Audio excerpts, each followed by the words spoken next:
দীর্ঘ অপেক্ষার অবসান ঘটিয়ে ৮ জানুয়ারি উন্নত চিকিৎসার জন্য লন্ডনে পৌঁছান বেগম খালেদা জিয়া।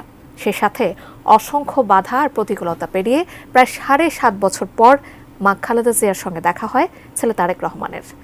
বাংলাদেশের রাজনৈতিক ইতিহাসের এক অনন্য মুহূর্ত ছিল মা ছেলের সেই পুনর্মিলন। এবার চিকিৎসা শেষে মাকে নিজের বাড়িতে নিয়ে গেছেন তারেক রহমান। খালেদা জিয়ার বর্তমান শারীরিক অবস্থা নিয়ে আরও বিস্তারিত জানাচ্ছেন ইশতিয়াক হোসেন।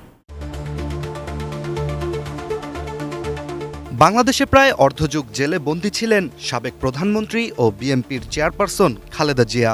এরপর দেশের মাটিতে ছাত্র জনতার গণ অভ্যুত্থান হলে ছাড়া পান তিনি। তবে শারীরিক বিভিন্ন সমস্যার কারণে তাকে বিদেশে উন্নত চিকিৎসার জন্য নিয়ে যাওয়ার সিদ্ধান্ত নেয় চিকিৎসক দল।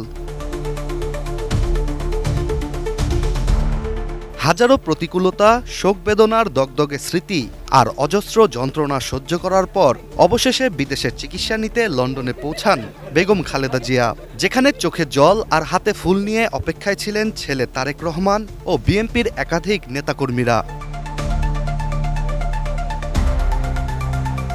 সঠিক প্যাড আর সঠিক তথ্য দিয়ে এসব সামলে নিব এক হয়ে। Mona Lisa sanitary napkin. খালেদা জিয়াকে সহি সালামত লন্ডনে পৌঁছে দেওয়ার জন্য কাতারের আমির নিজের বহরের একটি এয়ার অ্যাম্বুলেন্সও পাঠিয়েছিলেন বাংলাদেশে। পরবর্তীতে লন্ডনের হিথ্রো আন্তর্জাতিক বিমানবন্দরেও খালেদা জিয়াকে ভিআইপি প্রোটোকল সেবা প্রদান করা হয়। ৮ জানুয়ারি বিমানবন্দরে মাকে স্বাগত জানিয়ে নিজের গাড়িতে করেই খালেদা জিয়াকে লন্ডন ক্লিনিকে নিয়ে যান তারেক রহমান। এরপর শুরু হয় খালেদা জিয়ার বিশেষায়িত চিকিৎসা। এর মাঝে মাকে দেখতে সকাল বিকাল হাসপাতালে আসতেন তারেক রহমান।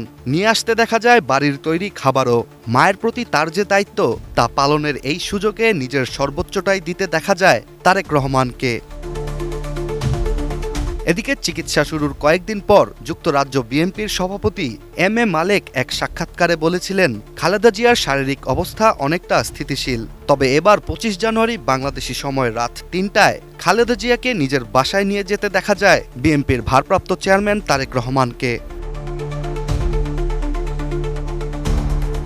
লন্ডন ক্লিনিকে ১৭ দিন উন্নত চিকিৎসার পর এবার লন্ডনে ছেলের বাড়িতেই খালেদা জিয়াকে আগামী চিকিৎসা প্রদান করা হবে বলে জানা গেছে। ৭৯ বছর বয়সী খালেদা জিয়া একাধিক জটিল অসুখে ভুগছেন। তবে বর্তমানে তার জন্য সবচেয়ে জরুরি লিভার প্রতিস্থাপন। কিন্তু তার বয়স এবং অন্যান্য শারীরিক জটিলতার কারণে সেটি সম্ভব না বলে বিশেষজ্ঞরা বিকল্প চিন্তা করছেন।